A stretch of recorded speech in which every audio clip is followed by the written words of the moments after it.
నమస్తే, welcome to special topic. ఏపీలో ఎన్నికలకు సంబంధించి వేడి మొదలైన పరిస్థితి, నామినేషన్ల పర్వం నడుస్తున్నటువంటిది. ఈ నేపథ్యంలో ఏ పార్టీ లీడర్కి సంబంధించి ఎలాంటి భవిష్యత్తు ఉండబోతుంది, ఏ పార్టీ లీడర్ గురించి ప్రజలు ఏం చర్చించుకుంటున్నారనేటటువంటిది పెద్ద ఎత్తున ఉన్నటువంటి హాట్ టాపిక్. దీనికి సంబంధించి ప్రస్తుతం మనతో ఉన్నారు సీనియర్ టీడీపీ నాయకులు. ఆయన విద్యార్థి దశ నుంచి కూడా రాజకీయాల్లో ఉండి ఎన్టీఆర్ నుంచి చంద్రబాబు వరకు కూడా పార్టీని అనుసరిస్తూ పార్టీలోని నిమగ్నమైనటువంటి పరిస్థితి. ప్రస్తుతం పోల్ మేనేజ్మెంట్లో ఆయన అనుభవజ్ఞులు కొల్లా సుబ్బారాయుడు గారు. ప్రస్తుతం విజయవాడ పశ్చిమ నియోజకవర్గానికి కంటెస్ట్ చేస్తున్నటువంటి ఎవరైతే సుజనా చౌదరి గారికి సంబంధించి ప్రస్తుతం ప్రజల్లో ఉన్నటువంటి అభిప్రాయాలకు సంబంధించి చూస్తే కనుక ఆయన రాజ్యసభ సభ్యుడిగా ఉన్నారు, కేంద్ర మంత్రిగా పనిచేశారు. ఆయన ప్రస్తుతం ఎమ్మెల్యేగా కూడా కంటెస్ట్ చేస్తున్నటువంటి పరిస్థితుల్లో ఆయన గురించి ఏం చెప్పుకోవచ్చు? అసలు ఆయన విజయవాడకు సంబంధించి, అలాగే ఉమ్మడి కృష్ణా జిల్లాకు సంబంధించి, అలాగే ఆయన రాజ్యసభ సభ్యుడిగా ఉన్నప్పుడు ఈ జిల్లాకి ఏ విధమైనటువంటి సేవలు అందించారు, ఆయన వ్యక్తిగతంగా ఏదైతే ఆయన ఫౌండేషన్ అనేటటువంటిది సుజనా ఫౌండేషన్ ద్వారా ఎలాంటి సేవలు అందించారు అనేటటువంటిది చాలా మందికి తెలుసు, కొంతమందికి తెలియని పరిస్థితి కూడా ఉంది. ఈ నేపథ్యంలో అసలు ఆయన వ్యక్తిగతమైనటువంటి పరిస్థితులకు సంబంధించి ఎలాంటి తత్వం కలిగినటువంటి వ్యక్తి, ఆయన యొక్క అభివృద్ధి కార్యక్రమాల్లో గతంలో టీడీపీ ప్రభుత్వంలో కావచ్చు, అలాగే ఆయన వ్యక్తిగతమైనటువంటి నిధులతో కావచ్చు కృష్ణా జిల్లాకు ఈ ప్రాంత వాసులకు ఏ విధంగా సహకరించారనేది మనం తెలుసుకుందాం. సార్ నమస్తే. నమస్తే అండి. విజయవాడ వెస్ట్ నియోజకవర్గం ఓటర్ మహాశయులందరికీ నమస్కారం అండి. విజయవాడ వెస్ట్ నియోజకవర్గం ఎన్డీఏ తెలుగుదేశం జనసేన మిత్రపక్షాలు బలపరిచిన బీజేపీ పార్టీ అభ్యర్థి శ్రీ సుజనా చౌదరి గారు, యలమంచిలి సత్యనారాయణ చౌదరి గారు ఉరఫ్ సుజనా చౌదరి గారు. అంటే మీకు సుజనా చౌదరి గారు అంటే బాగా తెలుసు, ఆయన యలమంచిలి సత్యనారాయణ చౌదరి గారు. సుజనా చౌదరి గారి గురించి మీకు కొన్ని విషయాలు, ఇంపార్టెంట్గా తెలియాల్సిన విషయాలు కొన్ని మీరు తెలుసుకోవాల్సిన అవసరం ఎంతైనా ఉందనేది నా అభిప్రాయం అండి. వాటిల్లో మొట్టమొదటి, ఈ ప్రతిపక్షాలు కానివ్వండి, ఇతర వ్యక్తులు ఎవరైనా కానివ్వండి, ప్రస్తుతం ఆయన స్థానికతను గురించి ప్రశ్నిస్తున్నారు. సత్యనారాయణ చౌదరి గారు అంటే సుజనా చౌదరి గారు స్థానికతను గురించి ప్రశ్నించే వ్యక్తులకి ఒకటే సమాధానం అండి. ఆయన కృష్ణా జిల్లా కంచికచెర్ల గ్రామ నివాసి. ఇవాళ విజయవాడ వెస్ట్ నియోజకవర్గం నుంచి 20 కిలోమీటర్ల దూరంలోనే ఆయన పుట్టిన గ్రామం ఉంది. అదేవిధంగా ఆయన కంచికచెర్లలోని పొన్నవరం అనే గ్రామాన్ని కూడా దత్తత తీసుకొని డెవలప్ చేశాడు. తర్వాత ఆయనకి విజయవాడలో గృహం ఉంది. ఆయన హైదరాబాద్ నుంచి వస్తే ఆయన నివసించేది విజయవాడలోనే. ఆయన విద్యాభ్యాసం కూడా విజయవాడలోనే జరిగింది. తర్వాత విషయానికి వస్తే ఆయన రాజ్యసభ సభ్యుడిగా, కేంద్ర మంత్రిగా ఈ రాష్ట్రానికి దేశానికి ఎన్నో సేవలు అందించిన వ్యక్తి. తర్వాత వ్యాపారవేత్తగా కూడా ఆయన గురించి మీకు తెలుసు. సుజనా చౌదరి గారు కేంద్ర మంత్రిగా, రాజ్యసభ సభ్యునిగా ఉన్నప్పుడు ప్రతి ఒక్క రాజ్యసభ సభ్యునికి దేశంలో ఎక్కడైనా ఒక జిల్లాలో తన యొక్క ఎక్స్ అఫీషియో సభ్యుడిగా స్థానికతను పెంచుకోవడానికి అవకాశం ఉంటుంది, కలెక్టరేట్లో నమోదు కావడానికి. కారణం ఏంటంటే తనకు లభించినటువంటి ప్రధాన నియోజకవర్గ అభివృద్ధి నిధుల్ని ఖర్చు పెట్టడం కోసం ఏదో ఒక జిల్లా నుంచి తన యొక్క నిధులు ఖర్చు పెట్టుకోవడం, ఎక్స్ అఫీషియో సభ్యుడిగా నమోదు కావడానికి అవకాశం ఉంది. అదే సుజనా చౌదరి గారు ఆయన యొక్క రాజ్యసభ సభ్యుడిగా 2 సార్లు పనిచేస్తే 12 సంవత్సరాలు రాజ్యసభ సభ్యుడిగాను, కేంద్ర మంత్రిగా కొన్ని సంవత్సరాలు పనిచేసిన టైంలో ఆయన స్థానికత కృష్ణా జిల్లాలో నమోదు చేసుకొని ఇక్కడే ఎక్స్ అఫీషియో సభ్యుడిగా ఆయన నమోదు కాబడ్డాడు. జిల్లా పరిషత్తులో కూడా ఆయన ఓటర్గా కలిగి ఉన్నాడు. ఇంతకంటే ఆయన యొక్క ఎంపీ ల్యాడ్స్ నిధులన్నీ కూడా కృష్ణా జిల్లా కలెక్టర్ గారి సంతకంతోనే వివిధ ప్రాంతాలకి చేరవేయబడ్డాయి. ఇంతకంటే స్థానికత గురించి చెప్పాల్సిన అవసరం ఇంకోటి లేదని నేను అనుకుంటా ఉన్నాను. అదేవిధంగా సుజనా ఫౌండేషన్, సుధా ఫౌండేషన్ ద్వారా విజయవాడలో అనేక సేవా కార్యక్రమాలు ఏర్పాటు చేసి పేద ప్రజలకు విద్య, వైద్యము, మంచినీటి సౌకర్యాలు కూడా ఆయన ఫౌండేషన్ ద్వారా కల్పిస్తూ ఉన్నాడు, స్థానికంగా ఉన్నాడు. ఇంతకంటే ఆయన స్థానికతను గురించి మీ వివరించాల్సిన అవసరం లేదనేది నా అభిప్రాయం. అదేవిధంగా సుజనా చౌదరి గారంటే ఒక వ్యాపారవేత్తగా, ఆయన ఇండస్ట్రియలిస్ట్గా ప్రజలతో సంబంధం ఉండదు అనేది ఏంటంటే ఒక అభిప్రాయం ఉంది. ఆయన 2004 నుంచి 2014 వరకు తెలుగుదేశం పార్టీలో క్రియాశీలక పాత్ర పోషించిన వ్యక్తుల్లో అతి ముఖ్యమైన వ్యక్తి సుజనా చౌదరి గారు. చంద్రబాబు గారికి వెన్నుదన్నుగా ఉండి పార్టీని నడిపించడంలో, పార్టీ అభివృద్ధిలో తానెంతో కృషి చేశాడు. అదేవిధంగా 2014లో విభజిత ఆంధ్రప్రదేశ్, నవ్య ఆంధ్రప్రదేశ్లో 7,000 కోట్ల లోటు బడ్జెట్తో మనం రాజధాని లేని రాష్ట్రంగా, సచివాలయాలు ఏమి లేని రాష్ట్రంగా వచ్చినప్పుడు ఈ రాష్ట్రాన్ని ఈ రాష్ట్రంలో మేము ఎన్డీఏ మిత్రపక్షాలతో కలిసి మనం పోటీ చేసి గెలుపొందినప్పుడు ఈ రాష్ట్రం అభివృద్ధి కోసం చంద్రబాబు నాయుడు గారు కేంద్రంలో కొన్ని మంత్రి పదవులు, రాష్ట్రంలో బీజేపీ వాళ్ళకి కొన్ని మంత్రి పదవులు ఇవ్వడం జరిగింది.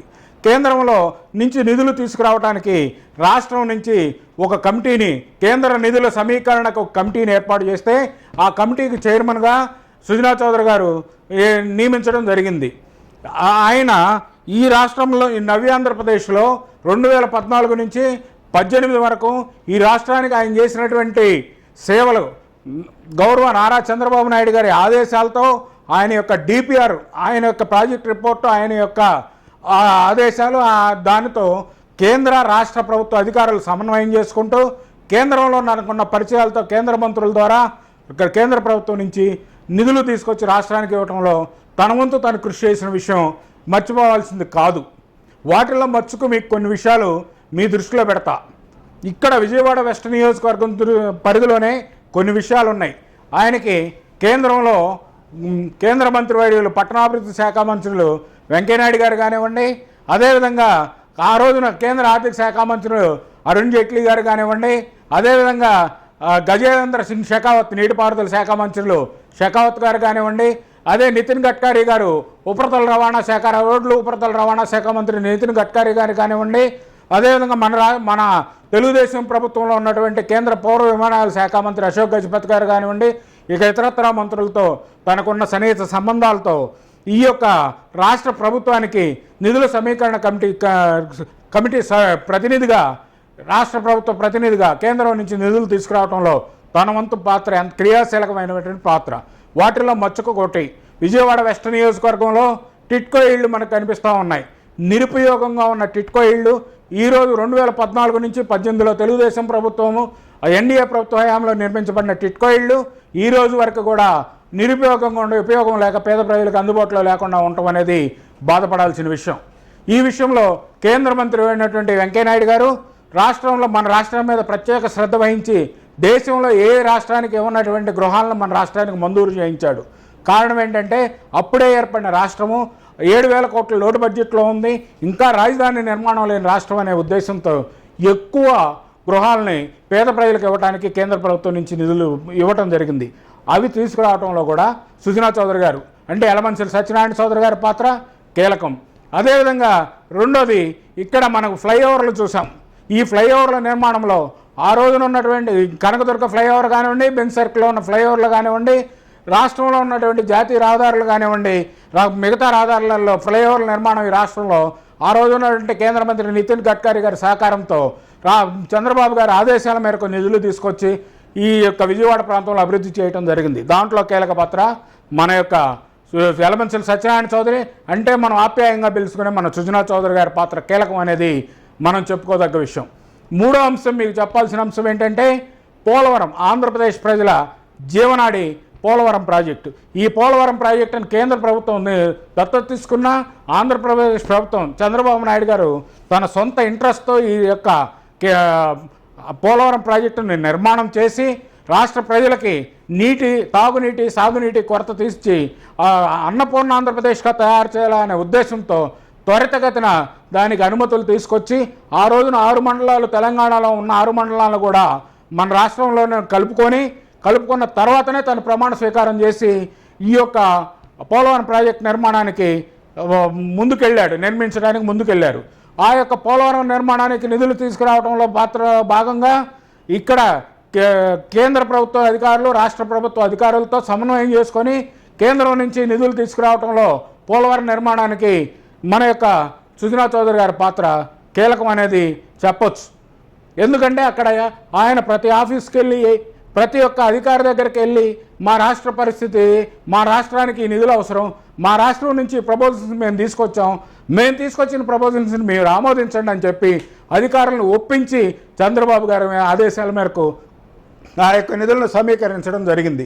ఆ రోజున తెలుగుదేశం ప్రభుత్వం ఎన్డీఏ ప్రభుత్వ హయాంలో 72% పూర్తయిన పోలవరం నిర్మాణం. అదేవిధంగా కృష్ణా డెల్టా ప్రాంతంలో ఉన్న రైతాంగానికి తాగునీటి సాగునీటి కొరతను సత్వరం తీర్చడం కోసం పట్టిసీమ ప్రాజెక్టు అనేది నిర్మాణం చేయటం జరిగింది. ఇవాళ మనకు దగ్గరలో ఉన్నటువంటి ఇబ్రహీంపట్నం దగ్గర ఫెర్రీ దగ్గర ఉన్నటువంటి పవిత్ర సంగమం అనేది మీకు ఉదాహరణగా చెప్పుకోవచ్చు. దేశంలో ఏ విధంగా జరిగినటువంటి విధంగా రెండు నదుల అనుసంధానం, కృష్ణా గోదావరి నదుల అనుసంధానం జరిగినటువంటి ప్రాంతం ఈ యొక్క పవిత్ర సంగమం ప్రాంతం. ఆ యొక్క పవిత్ర సంగమం ప్రాంతం, ఆ గోదావరి నీళ్లు కృష్ణా నీళ్లు రెండు కలిసి అక్కడ పోలవరం పట్టిసీమ ద్వారా నీటిని తీసుకురావడానికి కావాల్సిన నిధులు మంజూరు చేయడంలో కూడా సుజనా చౌదరి గారి పాత్ర ఎంతైనా ఉందనేది మనం గమనించాల్సిన విషయం. ఆ విధంగా పట్టిసీమ నీళ్లు తీసుకొచ్చి పెర్రీలో కలిపి పవిత్ర సంగమాన్ని అభివృద్ధి, అది ఒక పర్యాటక ప్రాంతం కూడా అభివృద్ధి చేయడం కూడా జరిగింది. ఆ విధంగా చేయటం వల్ల కృష్ణా డెల్టా రైతాంగం, వెస్ట్రన్ డెల్టా కానీ ఈస్టర్న్ డెల్టా కానీ ఉన్నటువంటి రైతాంగానికి తాగునీరు సాగునీరు సమస్య తగ్గటమే కాకుండా గోదావరి నీటిలో ఉన్న డెల్టాలో, గోదావరి నీటి డెల్టాలో ఉన్న సారవంతమైనటువంటి నీరు కృష్ణా డెల్టాలో కలవటం వల్ల రైతులకి విపరీతమైనటువంటి హీల్డింగ్, అంటే వాళ్ళ యొక్క దిగుబడి ఎక్కువ దిగుబడి, ఎకరాకి 50 బస్తాల నుంచి 60 బస్తాలు దిగుబడి వచ్చిన సందర్భాలు కూడా మనం గమనించవచ్చు. దీనివల్ల రైతులకి ప్రజలకి ఆయన చేసిన సేవ అనేది కూడా మనం గుర్తుంచుకోవాల్సిన అవసరం ఉంది. ఇదే విధంగా 4వ విషయం వచ్చేసరికి గన్నవరం ఎయిర్పోర్ట్. ఆ రోజు డొమెస్టిక్ ఎయిర్పోర్ట్గా ఉన్నటువంటి గన్నవరం ఎయిర్పోర్ట్ని ఆయన కేంద్ర మంత్రిగా ఉన్నటువంటి అశోక్ గజపతిరాజు గారు, చంద్రబాబు నాయుడు గారు అందరూ కూర్చొని మాట్లాడుకొని ఇది ఏ విధంగా డెవలప్ చేయాలా, ఇంటర్నేషనల్ ఎయిర్పోర్ట్ చేయాలనే ఉద్దేశంతో చంద్రబాబు గారు ఆదేశం మేరకు డిపిఆర్ని తయారు చేసుకొని కేంద్ర ప్రభుత్వంతో పెద్దలతో మాట్లాడి అశోక్ గజపతిరాజు గారి ద్వారా నిధులను సమీకరించి గన్నవరం ఎయిర్పోర్ట్ని ఈ రోజున అంతర్జాతీయ విమానాశ్రయంగా తీర్చిదిద్దినటువంటి ఘనత చంద్రబాబు నాయుడు గారిది. దాంట్లో ప్రముఖ పాత్ర, ఎన్డీఏ గవర్నమెంట్లో ప్రముఖ పాత్ర సుజనా చౌదరి గారిది అనేది మనం గమనించాల్సిన విషయం. అదేవిధంగా రాజధాని నిర్మాణానికి నిధులు తీసుకురావడం కానివ్వండి, విజయవాడ గుంటూరు నగరాలకు అండర్ గ్రౌండ్ డ్రైనేజ్ కోసం నిధులు సమీకరించడం కానివ్వండి, మంగళగిరిలో ఎయిమ్స్ కానివ్వండి, రాష్ట్రంలో ఇతర ప్రాంతాల్లో ఎన్ఐటీలు కానివ్వండి, ఎయిమ్స్లు కానివ్వండి, గిరిజన యూనివర్సిటీలు కానివ్వండి, కేంద్ర ప్రభుత్వ సంస్థలన్నింటినీ కూడా రాష్ట్రానికి తీసుకురావడంలో సుజనా చౌదరి గారి పాత్ర చాలా కీలకం. 2014 నుంచి 2018లో ఆయన ఈ రాష్ట్రానికి చేసిన సేవల్ని మనం గుర్తుపెట్టుకోవాల్సిన అవసరం ఎంతైనా ఉంది. ఇదే విధంగా కాకుండా ప్రతి విషయంలో తెలుగుదేశం పార్లమెంటరీ పార్టీ నాయకుడిగా, రాజ్యసభ సభ్యుడిగా, కేంద్ర మంత్రిగా రాజ్యసభలో రాష్ట్రానికి సంబంధించినటువంటి ప్రతి అంశాలని, అభివృద్ధికి సంబంధించిన అంశాలను లేవనెత్తి వాటిని సాధించుకోవటానికి తన వంతు చేసిన కృషిని మనం మర్చిపోలేని విషయం. ఆయన పార్లమెంటరీ పార్టీ నాయకుడిగా సహచర ఎంపీలందరినీ కూడా కలుపుకొని, కేంద్ర పార్లమెంట్లో ఉన్న ఎంపీలు, రాజ్యసభలో ఉన్నటువంటి ఎంపీలందరినీ కూడా కలుపుకొని ఈ యొక్క అభివృద్ధి నిధుల సమీకరణ కమిటీకి ప్రాధాన్యత వహిస్తూ రాష్ట్రానికి సంబంధించినటువంటి నిధులను తీసుకురావడంలో తన వంతు పాత్ర చాలా కీలకం అనేది మీరందరూ గుర్తించాల్సిన విషయం. అమరావతి రాజధానిని డెవలప్ చేయాలా, అమరావతి ఆంధ్రప్రదేశ్కి ఒక గ్రోత్ ఇంజిన్ లాగా తను ముందుకెళ్లాలనే చంద్రబాబు గారి ఆశయానికి తోడు చౌదరి గారి ఆశయం కూడా కలిసి పనిచేసిందనేది మనం గమనించాలి. దురదృష్టవశాత్తు కొన్ని రకాల కారణాల వల్ల ఏదైనా కానీ ఆయన పార్టీలో, వేరే పార్టీలో ఉన్న 2019లో జగన్ ప్రభుత్వం వచ్చిన తర్వాత రాజధానిని 3 రాజధానుల ఆట మొదలుపెట్టినప్పుడు అమరావతి ప్రాంత రైతులు, అమరావతి ప్రాంత కూలీలు, రైతు కూలీలు, మహిళలు ఉద్యమం చేసుకుంటూ శిబిరాల్లో ఉండి ఉద్యమం చేసుకుంటే మొట్టమొదటిసారిగా ఆ యొక్క శిబిరాలను సందర్శించి రాజ్యసభ సభ్యుడిగా బీజేపీలో ఉన్నప్పటికీ ఆ యొక్క శిబిరాలను సందర్శించి ఈ యొక్క అమరావతి రాజధాని ప్రాంతం ఒక్క అంగుళం కూడా ఇక్కడ కదలనివ్వను అని చెప్పిన మొట్టమొదటి వ్యక్తి చౌదరి గారు అనే విషయాన్ని మీరు గమనించాలనేది నా మనవి.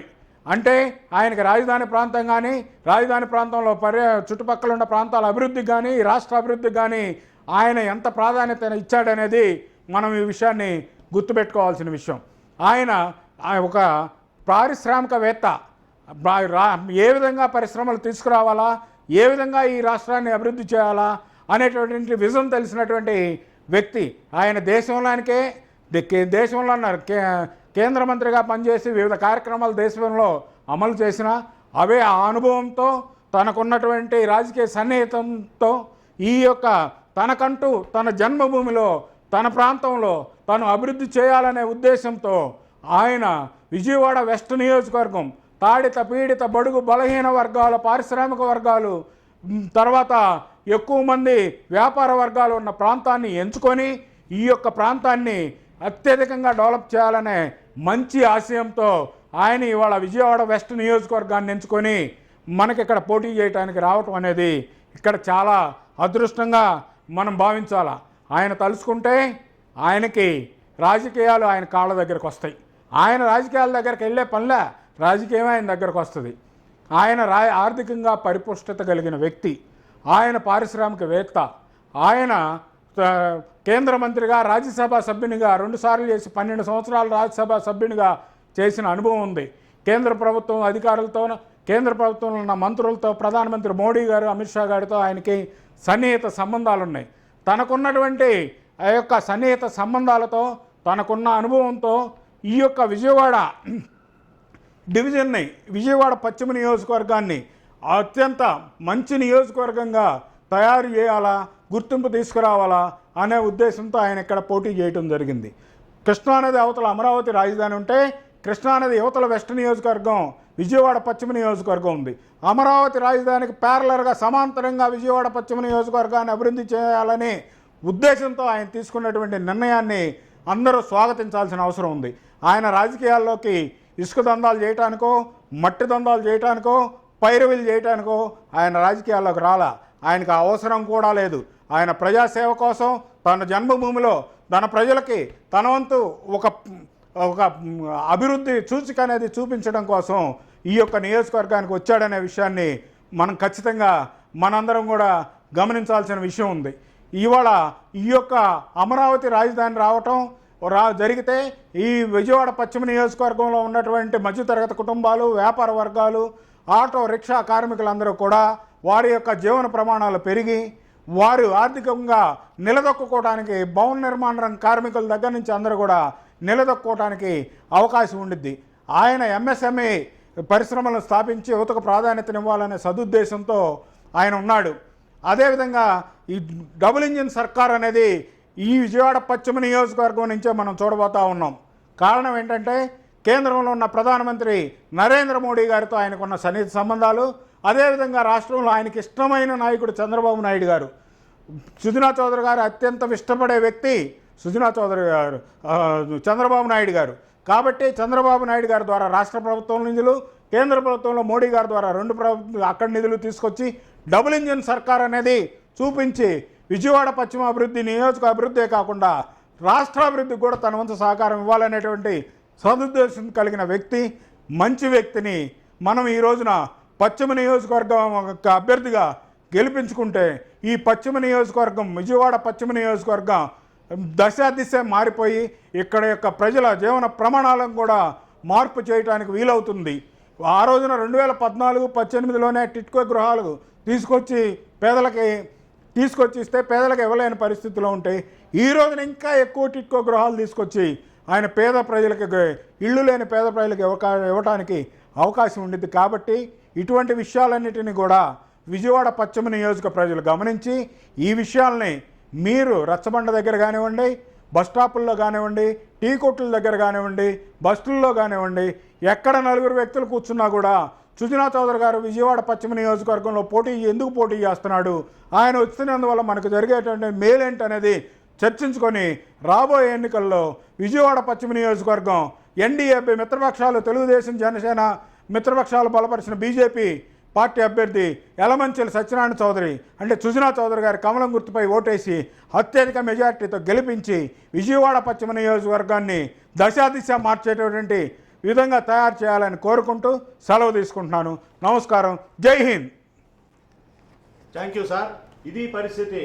ఏదైతే రాష్ట్రానికి సంబంధించి, రాజధానికి సంబంధించి, అలాగే విజయవాడ సిటీకి సంబంధించి, ముఖ్యంగా విజయవాడ పశ్చిమ నియోజకవర్గానికి సంబంధించి ఎవరైతే యలమంచిలి సత్యనారాయణ చౌదరి అలియాస్ సుజనా చౌదరి ఆయన ప్రజాప్రతినిధిగా, ఎమ్మెల్యేగా కంటెస్ట్ చేస్తున్నటువంటి పరిస్థితుల నేపథ్యంలో ఆయన యొక్క ఇంపాక్ట్ అనేది నియోజకవర్గానికే కాదు, రాష్ట్ర వ్యాప్తంగా కూడా ఏదైతే అభివృద్ధికి సంబంధించి సూచికగా కూడా చూడాల్సినటువంటి పరిస్థితి ఉందనేటటువంటిది మొత్తం మొత్తం మీద అనుభవజ్ఞులు, రాజకీయాల్లో అనుభవజ్ఞులు సుజనా చౌదరి గారి యొక్క స్వభావాన్ని, ఆయన యొక్క రాజకీయ చరిత్రకు సంబంధించి క్షుణ్ణంగా దగ్గరగా గమనించి చూసినటువంటి అనుభవశాలిగా ఉన్నటువంటి కొల్లా సుబ్బారాయుడు గారు మొత్తం మీద ఈ యొక్క ఆయన యొక్క అనాలిసిస్ రూపంలో ఆయన యొక్క అభిప్రాయాన్ని తెలియజేసినటువంటి పరిస్థితి అయితే ఉంది.